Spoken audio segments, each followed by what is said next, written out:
Okay, so welcome everyone to Bruegel for our event on deepening integration between the EU and Moldova, of course a very important candidate country for the EU, and we are hugely honored to have the Prime Minister of Moldova here, Prime Minister Recean, Lorraine Recean.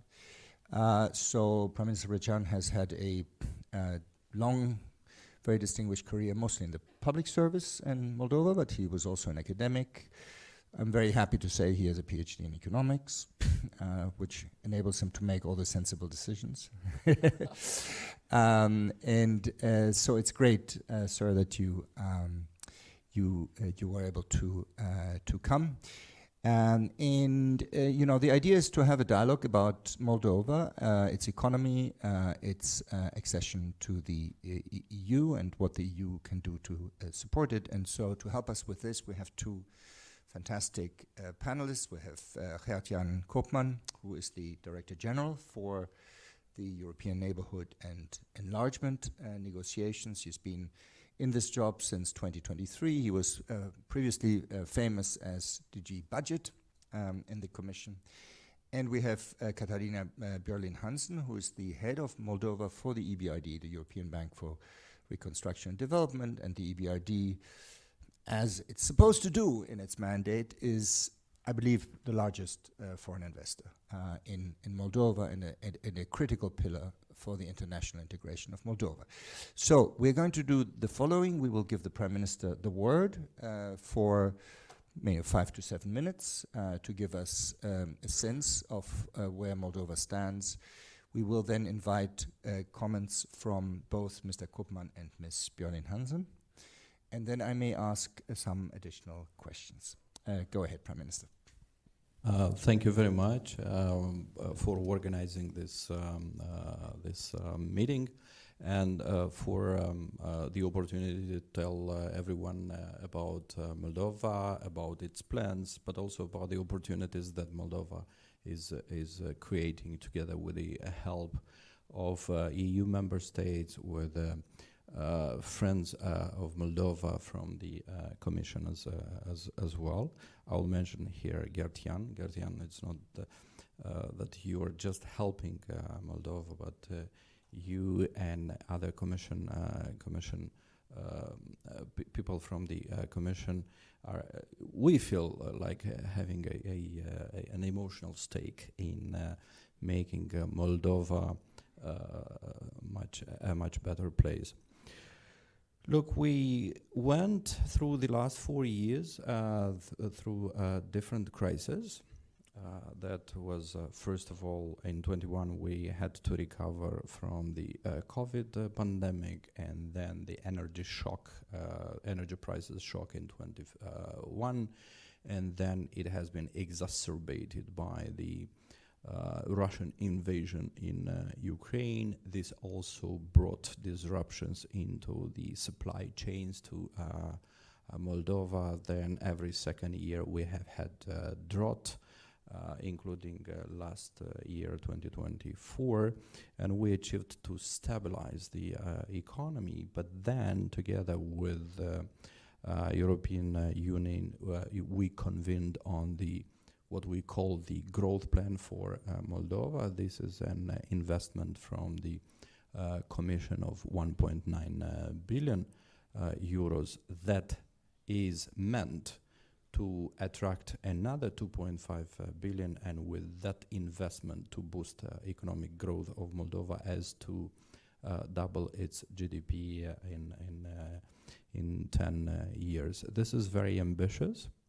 We're coming from a relatively low base, I mean, from the economic point of view. So we have to act on 4 dimensions. One is security. We have security challenges related to the war of Russia in Ukraine, but also our breakaway region, also controlled by Russia, where Russia illegally stations Russian military troops. The second pillar is justice and fighting corruption. This is a fundamental reform that ensures sustainability of any other reform and sustainability of also institutions that we are building. The third pillar is the EU integration, and this is the implementation of the acquis. And the fourth is economic recovery and growth. Sometimes I'm asked how I choose priorities, and I am saying that I don't have that privilege. Moldova has to act on all four pillars. Currently, we're at the stage where we have this opportunity to give a boost, a very important boost to the economic growth, because ultimately people want welfare. Obviously, there is no long-term sustainable welfare without fundamental values, without human rights, without rule of law, without respect for the people. But we have, as you know, as governments, as politicians, we have to strike this balance between providing the long-term perspective for the country, but also to deliver on the daily needs of the people and on the welfare. We're acting in a very, how to say, intoxicated environment, environment, because Russia is challenging Moldova every day. It wages an outrageous war in Ukraine, but deploys in the same time a full-fledged hybrid war in Moldova through attempts at disruptions, through attempts at economic coercion, through destabilization attempts in the Transnistrian region, with buying votes, with promoting propaganda, with disinformation, with openly forming and illegally financing parties that are anti-European, are anti-Moldovan state. So this is the environment where we have to act. But not everything is so grim. What is important is that we, together with the Commission, but also with the international financial institutions, and I'm very happy that Katarina is here, EBRD, as the largest investor in Moldova. There are great opportunities in Moldova, in the pharmaceutical business, in infrastructure, in energy. Please, that Moldova is very well known, I hope you know it by now, for IT and wines. Wines and IT. We have a very strong 25,000 community of IT people in the Moldova IT park. This is I would say, the highest density in the region of the IT people per head. This is a well-performing industry. We see advancement in the field of chip design and testing. No, we don't do chips. We just design and testing them for various industrial applications, home appliance applications, and other types of applications. So we have a vibrant community in research and development. Now, coming back to the growth plan, we want to address two things with the growth plan. This is the reform agenda, where we are implementing those necessary reforms according to the EU standards, very in line with the EU acquis communautaire, and this refers to the public administration, improvement of public administration, competition policy, and so on, energy. The other part is the investments in the infrastructure. For example, interconnecting Moldova to the European highways, interconnecting Moldova to the European railways, And this is very much considering also the interest of our friends and neighbors, Ukraine as well. So as we are having in mind the so-called solidarity, EU solidarity lanes where we are building this infrastructure.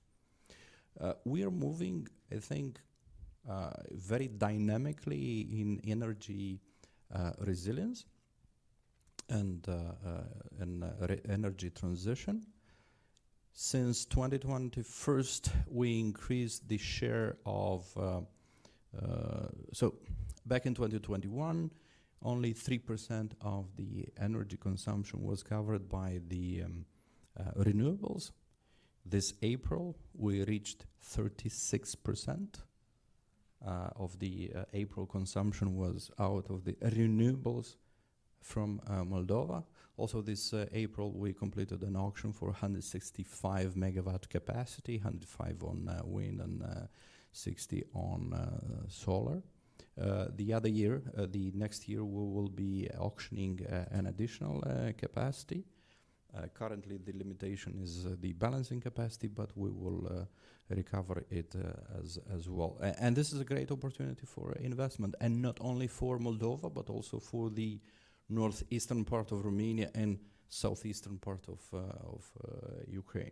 So this is why out of the growth plan, we will be also investing into more interconnectivity with the European grid as part of the ENTSO-E, so that we are part of the regional renewables market, but also regional balancing market. So I'm emphasizing this because this is also about the opportunities for Moldova. In the meantime, we were also reintegrating the Transnistrian region. I would like here again to mention our common work with Gertean on a special facility that will help us reintegrate quickly the Transnistrian region through pushing on them economic reforms that will make them less dependent and at a certain point of time completely economically independent from Russia. To sum it up and then being open for questions, Moldova is undergoing fundamental transformations. We have this opening to become a EU member state. This is why we mobilized the administration and the society to move fast. We are thankful to those EU member states, to friends of Moldova, with helping us going through this fast and ambitious transition. Thank you. Thank you so much, Prime Minister. Impressive indeed. So if it's okay, what we'll do now is I will follow up with one question, then I will hand it to Katarina for a bit more background on the economy in particular, and then I'll hand it to Gert-Jan, who can react to everything, and then to the floor.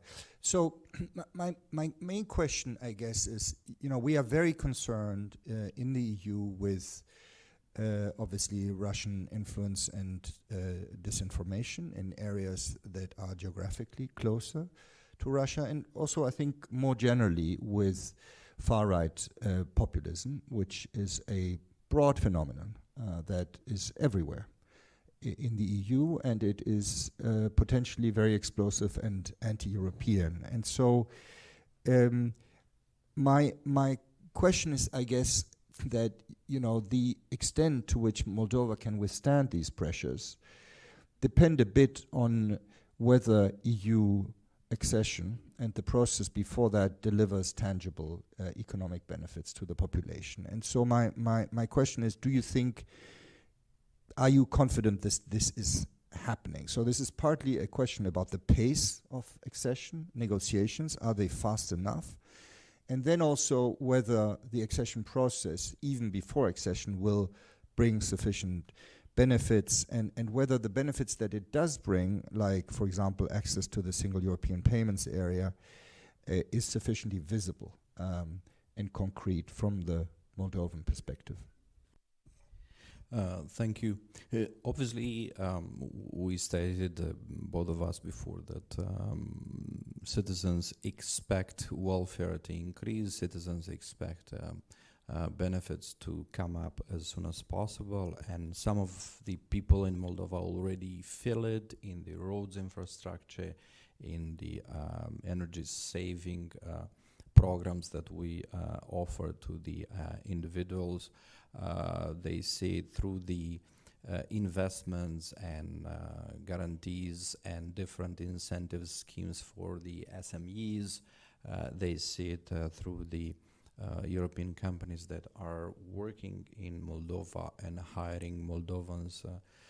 They see it already from the opportunities created by the liberalization of the trade with the European Union. Moldova became the largest supplier of plums, for example, or cherries in European Union, and those people already see these results.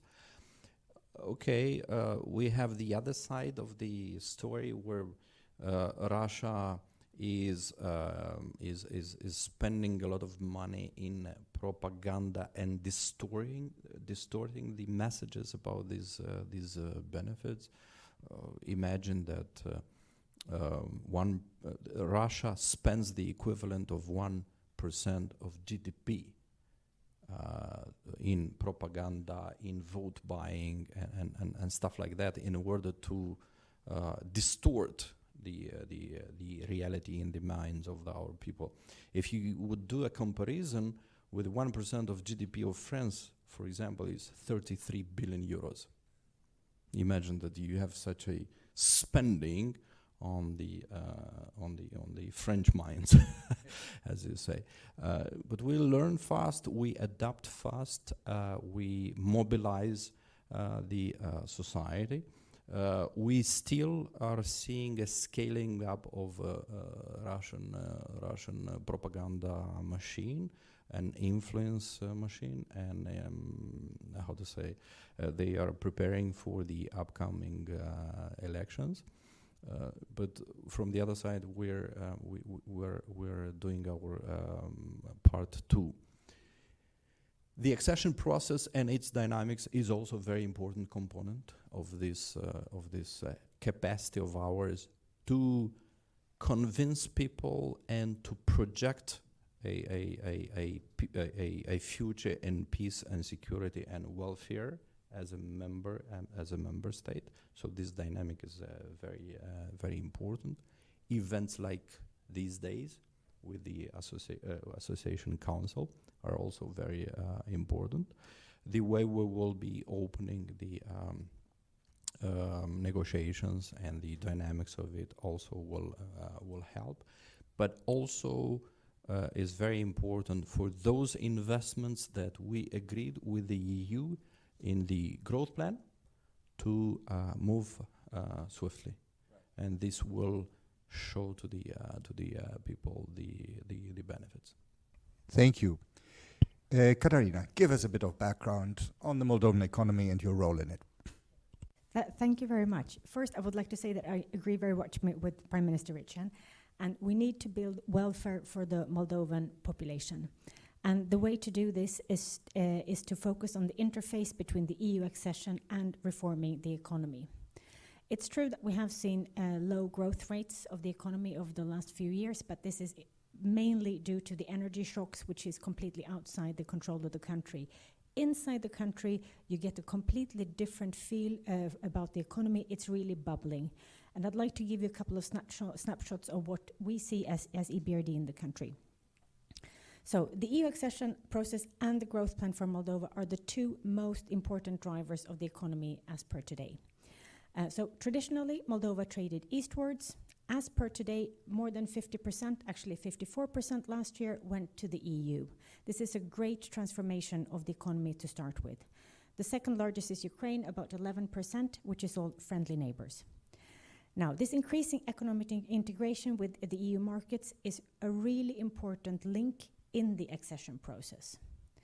Now, FDI, foreign direct investment, is always on everyone's sort of top question, but I want to take a step back and talk about Moldovan homegrown companies, because if Moldovan homegrown companies do not believe in the economy, no foreign player will.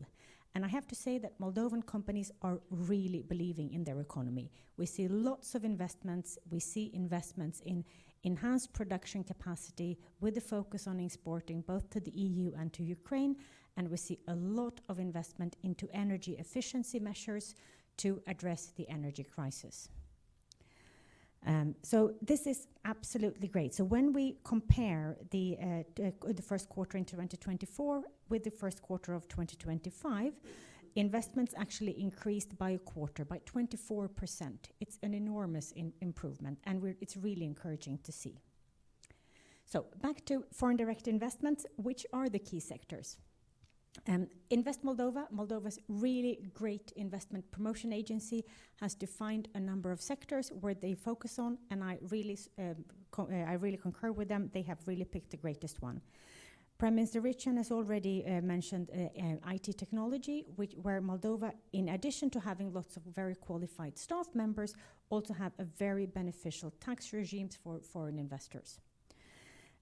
Electronics is another area where also a new thing is both modern technology and dual-use technology of focal areas. Agribusiness, also as mentioned by the Prime Minister, Moldova is the largest exporter of plums, but there are other areas. Agribusiness needs a little bit of capacity building in the country to fully integrate into EU markets, but work is ongoing. One very good opportunity for Moldovan agribusiness companies is private labels. For example, you go to a supermarket and this supermarket has its own juice, for example, or its own cans of something. This is private labels because, of course, these are produced not by the supermarket itself, but by a company. Moldovan companies are very engaged in private labels, and this is great. It is a very smart tactic because then they get a firm contract for a number of years with a very reliable income. And then while they have that reliability of their sales, they can focus on further increasing their production. So it's great to see this developing in the country. The Prime Minister mentioned pharma, which is another area where Moldova is strong and has very skilled staff. And EBRD, for example, has supported automotive business process outsourcing, and we work both with German and with Austrian investors. This is a big area in Moldova's economic zones, and I hope it will continue, and we will see a lot more of it. The Prime Minister also mentioned renewable energies. The financial bids for the tender will be open next week, and by then we will know who won these tenders. It's very interesting. There was a lot of interest, 38 bidders for a total capacity of 165 megawatts. It's a very big interest. We're very pleased to see it, and more is coming. Now, have you ever heard about Moldovan fashion? You probably haven't, but many of you, I am sure, are already wearing it, because 6% of Moldova's export is actually textile and apparel. This is a very interesting segment. EBRD is now supporting one of the garment producers, and we're really happy to see this development. It's actually a very promising sector. And we have creative industries such as content and architecture and so forth. Now, to this list, which was established by Invest Moldova, I would like to add tourism. Which is really a growing area. So we see a lot of investments into the sector, both by local investors and by foreign investors. If you think about it, 10 years back, everyone went to Prague for a long weekend. Now I think everyone should come to Chisinau for a long weekend. It has a lot to offer, preferably minus the stag parties. Now, in general, in addition to general tourism, we also have medical tourism and dental tourism. So indeed, a very prosperous area for Moldova to develop. Now, one more thing, we see a lot of companies now establishing in Moldova with viewing the reconstruction of Ukraine. If you are say a window producer, you may not want to have your storage in Ukraine at this point in time, but you can safely have it in Moldova and then drive them across the border. This is again a very good opportunity for the country. Well, as EBRD, we focus on all sectors in the economy. And of course, energy security is a very big thing, where we work both on the supply and the demand side. Connectivity is the other one, because we need it for the ease of trade and mobility. And further access to finance for both SMEs and larger corporates, both foreign and domestic, is of key importance for the country to continue to grow. All our projects have a reform component, and right now we have about 70 ongoing projects in the country, and all of these have an EU accession angle to their reform component. It may be higher standards, it may be connectivity, it may be reforms, laws, legislation, but they all have EU as a focus of their projects. So it's a lot of work ongoing at this point in time. So over the past few years, Moldova has gone from being a relatively small country of operation from EBRD to a clearly mid-size country. We have invested 1.4 billion euros since the war on Ukraine started. And if you think of the size of the economy, this is amazing absorption capacity of the economy. And we hope that this will continue going forward, and we are definitely happy to help. Thank you. Super, Katarina. Very, very pleased also as an EBRD alum of the work that you're doing there. Gert-Jan, please, you were mentioned several times at this point. Go ahead. No, listen, let me maybe just comment a little bit on what was said and add one or two thoughts. I think, first of all, congratulations are due for what has been an immensely transformational effort by the government over the past years. And I think, zooming out, we do not have many governments that are as modernizing, as pro-European as the government that is holding power in Moldova. And this, of course, also inspires confidence, because we know that reforms are difficult. We know that the fight against Russian disinformation is difficult. We know that the fight against corruption is very difficult. But we see strong determination to push this through in the face of very significant challenges. And it was nice to listen to Katarina's optimistic take, but the Prime Minister has also spoken about what he has faced in the past few years. And I think there are very few European EU countries that have faced similar challenges. Think about your gas supplies being cut off completely, from one day to the next. Think about the degree of intervention in your domestic electoral processes that you have seen. Think about essentially taking out electricity supply. So we are dealing with a very determined government on a pro-European path, facing an adverse situation. The European orientation is very strong. And I think from our side, looking at the map and looking at this country, we are incredibly determined as EU to make sure that they succeed. This is not a country anyone in Brussels or in an EU capital will want to lose. And I think we have worked together very closely to put in place every possible measure to avoid that. So I think we are actually on a very good track. If I see what the country has achieved on its EU path in the past year and a half, then that is really, truly amazing. There's still a long way to go, and there are no shortcuts. But if the country continues to perform as it is, it will have aligned from a regulatory perspective and in terms of formal adherence to the acquis in just a few years' time. This is entirely realistic. And I think some of the interest you see in the private sector is very much related to that, because people know that this country is heading towards the EU. So we're not just looking at a country that is interesting as a domestic market, we're looking at a country that will be interesting as part of the EU. And that's a very, very different proposition for an investor. So very strong determination on the EU path. I think the growth plan and the importance of ensuring that living standards rise. They are at 30% of the EU at the moment. This is clearly unacceptable. We want to replicate what happened in the 2000s in the candidate countries. They were all growing at double-digit numbers. They doubled the economies in a year's time, for which you only need 7% growth per year. And there is no reason, objectively speaking, why we couldn't do this in Moldova, provided some of the background conditions are kept under control, mostly the war in Ukraine and Russian disinformation. But if you look at the size of the growth plan, 1.9 billion and 3 billion of investments, related to an economy of 18 billion euros, is that the size of the GDP? More or less, then you can just imagine what that means in terms of capital intensity and what it means in terms of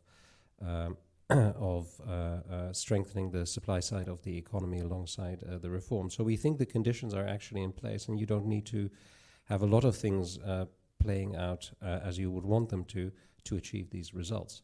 And that is ultimately the combination of the EU path reforms, which are partly the same, but there are also business reforms which are essential, and investments which will pull the country in this direction. So we are looking at potentially a takeoff, we think, this year, because all of the good statistics that were mentioned, all of the numbers that were quoted are pre-growth plan. And the growth plan hasn't actually happened yet. It was agreed on the 9th of May.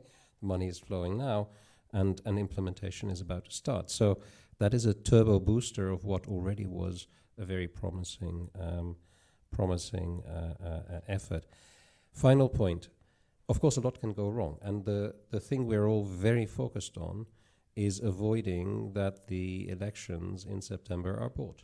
Because if that happens, and we do no longer have this pro-European government pushing through the reforms, then the country will be in trouble and the EU accession process will be in trouble. And there will be a massive effort made. Make no mistake, have no illusions, a massive effort made by the Russian Federation to buy this country. And we are putting everything in place, which I, of course, cannot comment on publicly, to avoid that. And this means also we have to work differently. The traditional, rather slow-paced way of the matter in which we integrate countries is simply not in line with the needs. You already asked the question to the Prime Minister, what about gradual integration?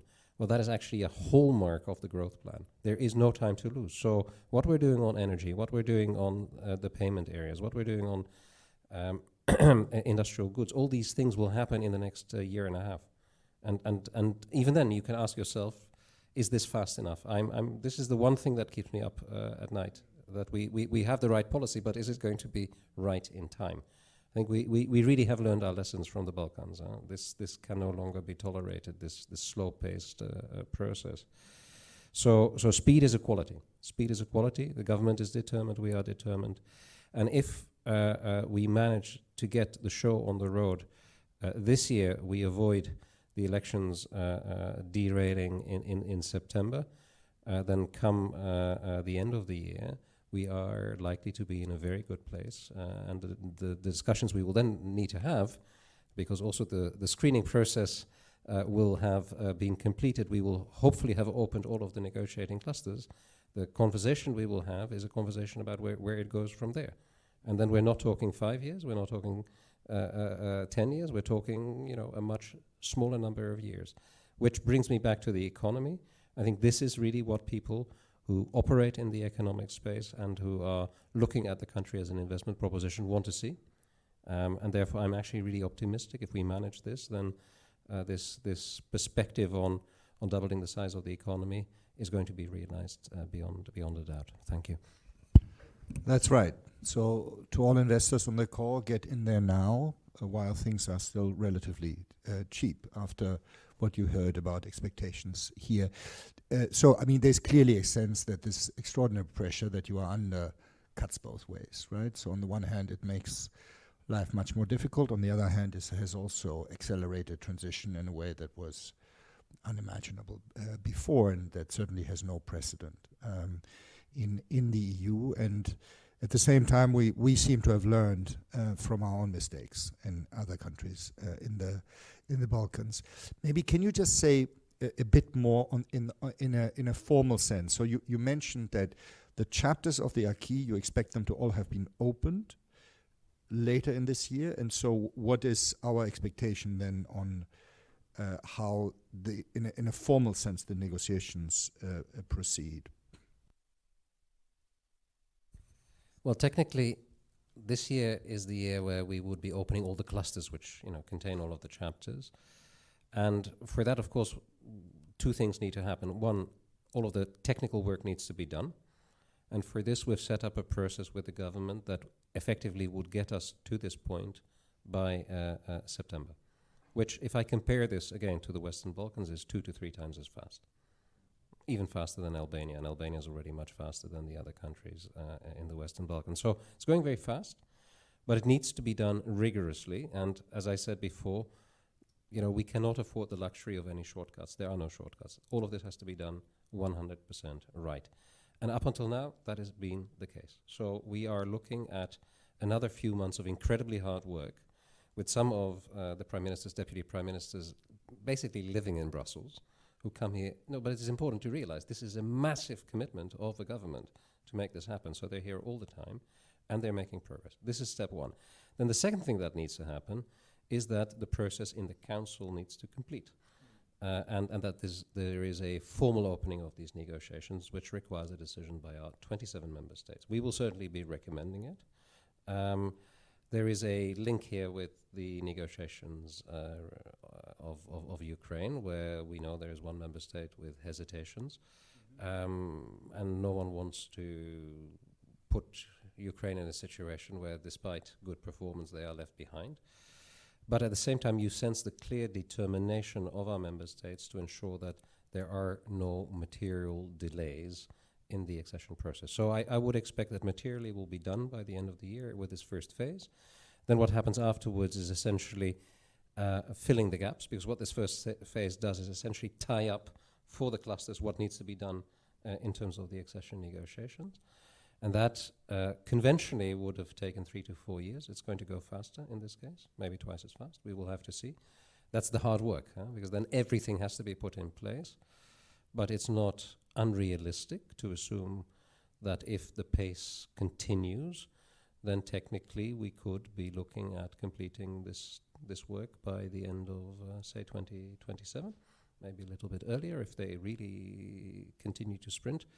And then we're in the phase of having to ask our member states whether they are ready to draw the inference, which is that they are ready for membership. Thank you so much, Gert-Jan. Prime Minister, before I open to the floor, do you have any comments or responses to what you have heard? Look, my only response is of being grateful for this opening. Moldova is mobilizing the resources, the administrative capacity, the resources of the business community and the society in order to make it happen. This is an unprecedented opening. Gert-Jan was right to mention that, look, we have to do things 2 to 3 times faster, but this is not impossible. We stepped up the effort during the last few years, and I would like to thank also the EU member states that are helping us with the expertise and with the experience that they went through at their time with the negotiations. Obviously, today it may be much more complex because also the EU legislation has been advanced and became more complex. Obviously, everyone is talking about Brussels bureaucracy, but it doesn't mean that Brussels bureaucracy cannot be smart, and it can be, and this is what we are doing. Thank you. Yes, at the very least, Brussels bureaucrats are surprisingly smart sometimes, as I've discovered since joining here. So we are now open for questions. I already have a few online, so everyone who's in the room can ask in person. You can also ask online on Slido, and the Slido code is #Moldova. So I will want to group it in maybe 3 questions at a time. Do we have? Yes, we have Nina and yes. Okay, let's take these 2 from the floor. Maybe Nina, go first. Introduce yourself. Good And then- afternoon. My name is Dina Vujanovic, and I'm affiliate fellow of Bruegel. Thank you very much for this very insightful and useful discussion. So I have 2 points. So two questions. So one important point of the New York Growth Plan is integration of EU candidate countries with the EU single market, which is a precedent in terms of the approach of the EU towards the EU candidate countries. So part of it, the integration is really, with the EU single market, is also integration with European value chains. And my question is, what does Moldovan economy do to attract EU foreign direct investments in sectors that are so important for the Moldovan economy? And Katerina has listed various sectors like IT, but also agriculture, automotive sector, and so forth. So that's one question. And the second question is about energy sector. So coupling of the EU candidate countries with the energy market of the EU is something that goes beyond Moldovan economy. It's been already going on in the Balkan countries, and 2 out of 6 economies have already completed their reforms towards integration of their economies with the energy market of the EU, and some dates are being discussed as 2027 being the one where these economies can potentially couple finally with the EU, unfortunately after the CBAM takes the place. So my question is that for Moldovan economy, this is a lot more than in the integration with the energy market is a lot more because of the Russian influence. And my question is, how long do you think it will take Moldova to integrate or couple with the energy market of the EU? Thanks. So I will give one more question to Luc Dres from the National Bank of Belgium, and then we will take 2 online, but I will give you a chance to respond before we do that. So go ahead. As you mentioned, Luc Dres, National Bank of Belgium. I have 3 very quick points. The first one is just to comment it's a typical central banker comments, but to comment the authorities for maintaining macro and financial stability in the country.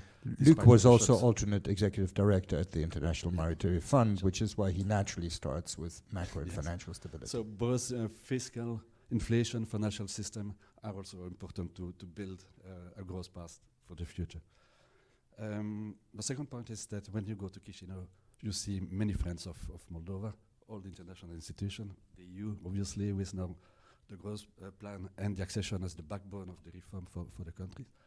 But you have IMF, World Bank, and other, all comes with their own requirements, their own administrative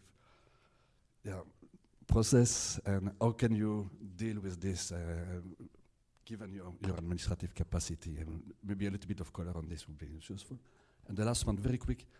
So we are now facing in Europe, here in Brussels, the uncertainty coming from the US. And US was also an important partner for you, or is maybe still an important partner, but US AID, for example, was an important partner for you. Have you any color on if something has changed in the last couple of months? Thank you. Thank you. Great questions. PM, over to you.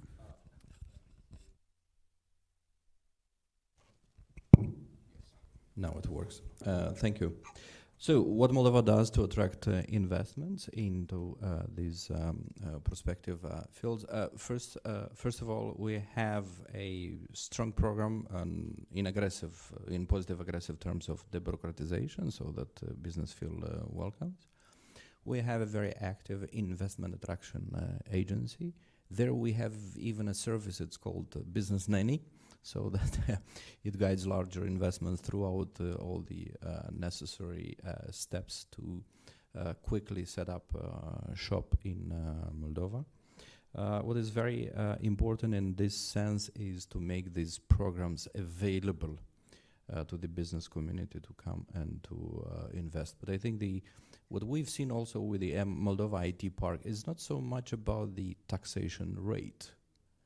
The success story there is the simplicity of doing business and even the virtualization of the workplace that we have implemented, and with digital tools and platforms today, this is doable. This is why I mentioned also the things about smart bureaucracy, and obviously smart bureaucrats as well. Sure. Now, energy coupling, we will be finishing it by 27 as well. Look, in 2021, when we woke up in that energy crisis, 100% of every electron and every gas molecule was coming from Russia. Nothing of this sort anymore. So we're completely independent. What we still have a kind of technical vulnerability because the current supply lines go through the Transnistrian region, which is controlled by Russia. But that will be off the table by the end of this year when we'll be commissioning a high voltage, high capacity 400 kilovolts lines by the end of this year. So 27. Now, look, thank you very much for the appreciation. Yes, sometimes we get into these administrative troubles coordinating between IMF, World Bank, European Bank of Reconstruction and Development, EIB, European Investment Bank. So now we're talking to all of them in order to coordinate our efforts, but also we're trying to convince them to accept a new business model. Is that currently what we have is that every IFI wants its own process, to own the whole of the process. Now we want to set up a unit that develops projects and then shops for financing. And this will be a much easier, much effective, much higher efficiency, but also fast deployment of the projects. Obviously, we have been affected by the withdrawal of the USAID from Moldova. From the other side, we have to capitalize on the opportunity of the growth plan, which has a much larger size than the USAID. We are grateful to the US government and to American people for all the support that we have benefited from since 1992, and key sectors like IT, like food industry, like wine, creative industries, and others have been developed through US support. Now we are accommodating and find alternative ways to finance various sectors in energy, for example, or in industrial development as well. But again, I'd like to thank US for the support. I am confident that all of the democracies in the world are very much aligned on the long-term objectives of security and economy, and not only in the region, I mean in Europe, but also elsewhere in the world. Thank you. Thank you so much, Prime Minister. Katarina or Gert-Jan, anything to add? Yeah, thank you. If I may, I wanted to add on the integration into European value chains. So I wanted to give a good example. Moldova has a large activity in business process outsourcing, namely electrical harnesses for German and Italian cars. And as you can imagine, this is really, really dependent on just-in-time delivery. And because we have these parks that do these harnesses, there are complementary investments on behalf of the state, both in terms of logistics, the transport, border crossings, and so forth, as well as energy supply security. So there is a very holistic view on what investors and production really need to maintain Moldova's present role in European value chains and increase it as well. Maybe two very quick additions. I think on energy and the coupling, actually, the target is not just 2027, it's April 2027, and there's a detailed roadmap with, last time I counted, more than 50 reforms that are needed involving the energy community and NSOE. But what this means, if you look, if you zoom out a little bit and look at the result, is that then Moldova will be fully integrated in the EU energy market. And that is massively important, not just economically, but also from a security of supply point of view. The second point I would make is related to what Dorian was just saying about all the various agencies. I mean, this is not a specific issue only in Moldova. We actually have the same issues in other partner countries which are absorbing a lot of finance. And one of the elements that the growth plan is setting out is to create a single project pipeline and actually making sure that we coordinate this so that the projects are defined on the basis of policy priorities, and then we run it through through a centralized process where the IFIs can be selected rather than doing it bottom up. Second point in this regard is speed. Because again, if we look at a number, I'm not talking about the EBRD here, but if we look at a number of other IFIs, honestly, it has often taken 4 to 5 years between, announcing an award and actually getting the project moving. We don't have that sort of luxury. So this is also an opportunity because the funding is so significant to reinvent the business processes, and I think that will help a lot. Thank you. Thank you. I will now take a few questions from the online. So we have a question from Bruegel non-resident fellow Marek Dabrowski from Warsaw. Mr. Prime Minister, can you summarize Moldova's efforts to help Ukraine and its population during the war? We have one question from Lucy, no last name, which is about the role of Moldovan civil society. How active is it? And then we have one question which you partly answered. You could pass on it if you wanted, but it was basically, why was the referendum so close? And should we be worried if EU accession has sufficient support and there's the consensus to bring the difficult reforms? And here's one related to be thrown in. What else can Russia do to destabilize Moldova? Okay, so. Okay, thank you very much. Look, I recall that morning in February, and I was mobilizing the administration because I was back then at the National Security Council to the President Sandu and the head of the Supreme Security Council. And I remember how all the institutions of Moldova were at the border to meet Ukrainian refugees. But also I feel proud of the people of Moldova that were there looking at the Ukrainian refugees, knowing nothing about them and saying, look, come into my car, come to my house. And at a certain point in time, 15% of the population in Moldova were Ukrainian refugees. So more than 1.4 million Ukrainians crossed through Moldova, and we took care of those people. Currently, we're hosting close to 130,000 Ukrainian refugees, mostly women and children.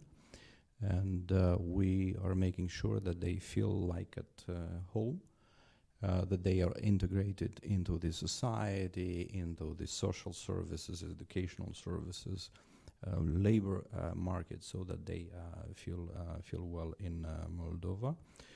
We continue to support Ukraine also politically on the international scene, so that we commit more support for Ukraine.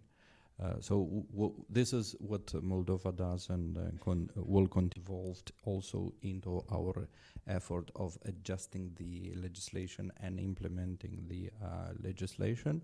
And part of our agenda is to have civil society more and more involved into this.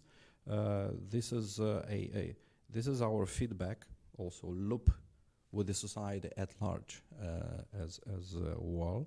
The civil society is also involved very much into assessing governmental policies, and very importantly, how those policies are actually working in the economy, in the society, in various markets and so on. So we make sure, and we are very careful so that we keep the civil society engaged. Why was the referendum so close? Look, in Moldova, the society is structured in such a way that we have a strong 65% of the population who is pro-European. I think we have 20 to 25% that are, you know, what we call pro-Russian leftist. Okay, this is their choice, but that is declining gradually. And we still have 10 to 15% of the population which actually fears Russia, because they see what happens in Ukraine. Russian propaganda worked massively in Moldova last year, specifically targeting the EU referenda, because this was their main target, to demonstrate that, look, this is not in the will of the Moldovan people. This is why they bought 12% of that vote. So 12% of that vote was bought. Now, if you look at the vote for the President Sandu, then you see the difference. So the vote, yes, is close, but the vote is yes. European integration is in the constitution, but if you look at the reality and at the other numbers, this is not representative of the true pro-European voice and support in Moldova. And that is this number, which is close indeed, is the result of the massive spending of Russia on buying votes, particularly. We are almost out of time. Is it okay to take one or two more questions? Yes. So we will have the gentleman in the back with the gray shirt, and then my colleague Zsolt Darvas here. That will be it. Introduce yourself, please. Thank you so much. I will be very short. My name is Laurențiu Colintinanu. I am Chief of Staff of Renew Group Vice President Dan Barna. He's also a shadow rapporteur on the country file of the Republic of Moldova. My question is directed to Mr. Kopman, because when we sign a contract in Parliament, we have a fine print where we have to constructively engage with the Commission every chance we get. So I'll keep it very short. You mentioned learning mistakes from the Western Balkans accession process, and that speed is an asset that you want to actively pursue. I would go back even a bit further and ask you about the principle of coupling countries together in the accession process. You could see it in my own country, Romania and Moldova, coupled in the accession process, and of course in the ensuing CVM, I'm sorry. Then you could see it in the Balkans and so on and so forth. So my very simple and straight question is, are you willing to reconsider this principle if the case would arise? Thank you so much. Thank you for that question. Last question goes to my colleague Zsolt Darvas from Bruegel. So my question is about Transnistria and this unresolved conflict, and I have two questions related to that. The first one is, what's your domestic policies or agenda to somehow unify the country? And the second is that what is the implication for the EU entry, EU enlargement process? Now we have seen in Cyprus that, you know, part of the island has joined, and the Europe is open for whenever that issue is resolved. But what's your thoughts about in the case of Moldova? Thank you. Okay, great. So I'm going to give it first to Gert-Jan, and then the Prime Minister will have the last word. Well, thank you very much. I mean, in principle, the accession process is based on the merits of the individual country. So the concept of coupling is a political construct that comes on top. And it's decided by the member states in the council. At the end of the day, they decide on whether to organize an IGC or not.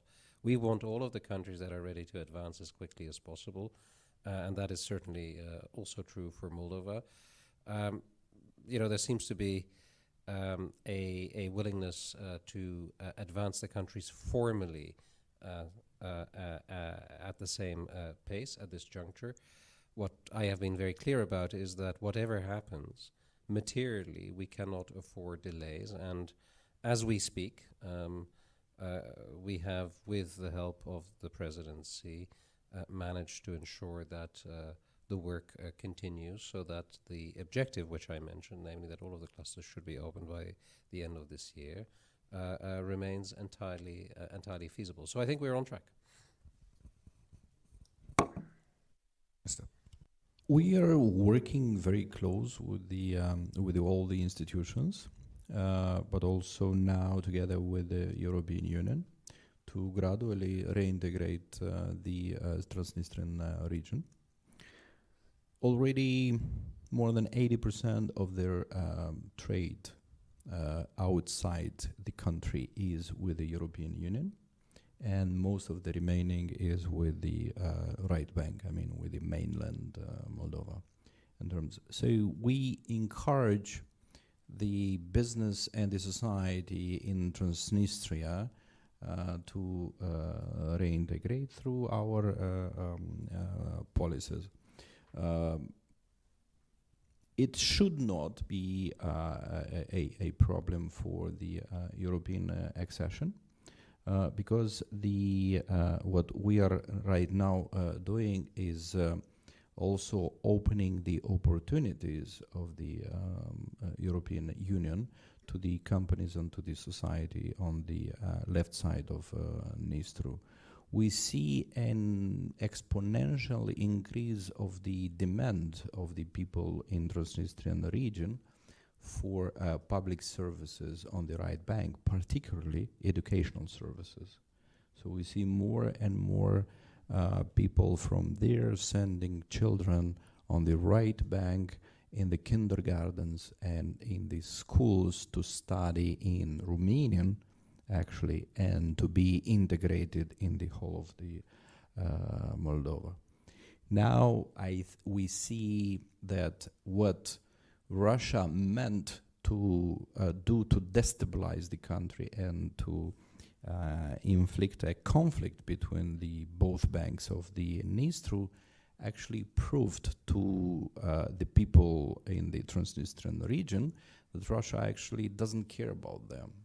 Russia uses them in its own interest. We set up a facility together with the European, with the Commission, and here Gertian has been instrumental on this side, so that as soon as Russia will lose, and at a certain point Russia will lose all its leverages on Moldova, then we'll have that facility ready to reintegrate economically and socially the region. And then all the political issues will be solved much easier. So I'm confident that we're moving into the right direction here. Prime Minister Recean, Katarina, Gertian, thank you very much. It was really interesting and substantive. Thank you.